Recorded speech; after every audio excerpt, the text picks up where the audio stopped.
आर्यवर्धन के गुस्सा करने के बाद अनु जोड़ेगी आर्यवर्धन के सामने हाथ और कहेगी मुझे माफ़ कर दीजिए, मुझे नहीं पता था कि आपको चंपा के फूल बिल्कुल भी पसंद नहीं है या फिर इस ऑफिस में कोई भी चंपा के फूल नहीं ला सकता है। अब भाई चंपा के फूल से आर्यवर्धन इतनी ज़्यादा नफरत क्यों करता है, चलिए हम आपको बताते हैं। भाई आर्यवर्धन जो है ना, उसकी पहली पत्नी जो थी, जिनकी यहाँ पर जो खत्म हो गई है, यानी कि जो मर गई हैं, उनको चंपा के फूल बहुत पसंद थे। और आर्यवर्धन जब वो खत्म हो गई उसके बाद से उनको चंपा के फूल से नफरत हो गई है, क्योंकि उनकी पत्नी जो थी वो यहाँ पर इससे बहुत प्यार करती थी। अब भाई अनु जो है वही चंपा के फूल लेकर आती है और ऑफिस में अपने गणपति बप्पा के ऊपर चढ़ा देती है।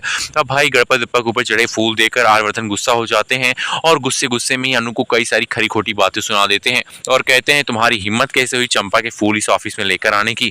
अगर चंपा के फूल लाना और ज्यादा ही पूजा पाठ करनी है तो अपने घर में बैठो और पूजा पाठ अपने घर में करो ना, ऑफिस में इतनी ज्यादा चंपा के फूल लाना या फिर यहाँ पर धूप जलाना, ये सब कांड करने की क्या जरूरत है।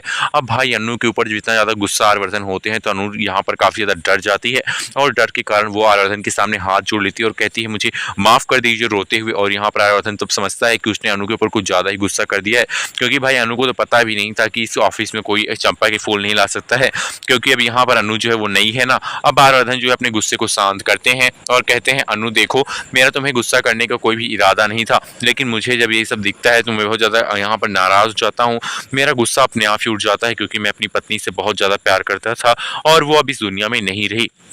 भाई जो यहाँ पर आर्यवर्धन है वो अनु को फिर से मनाता है और कहता है मुझे यहाँ पर माफ़ी तुमसे मांगने की ज़रूरत है, क्योंकि मैंने तुम्हें गुस्सा किया है और तुम मेरे सामने हाथ मत जोड़ा करो। अब आप देखने वाले हैं कि भाई सीरियल में धमाकेदार ट्विस्ट आएगा।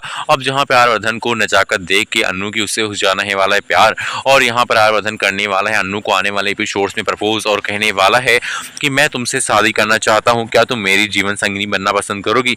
अनु संकोच बस कुछ भी नहीं कह पाती है। अब आपको दिखाया जाएगा कि जो आर्यवर्धन की माँ है वो रिश्ता लेकर पहुंचने वाली हैं अनु के घर और पुष्पा जी से कहने वाली हैं कि मेरा आर्यवर्धन आपकी बेटी को पसंद करता है और वो दोनों एक ही ऑफिस में काम कर रहे हैं। मुझे ऐसा लगता है कि आर्यवर्धन की जिंदगी में रंग भरने वाली आपकी ही बेटी होगी, और इसीलिए अब यहाँ पर अनु से शादी करने का प्रस्ताव रखती हैं पुष्पा, यानी कि अनु की माँ के सामने आर्यवर्धन की माँ। अब भाई कहानी धमाकेदार होगी।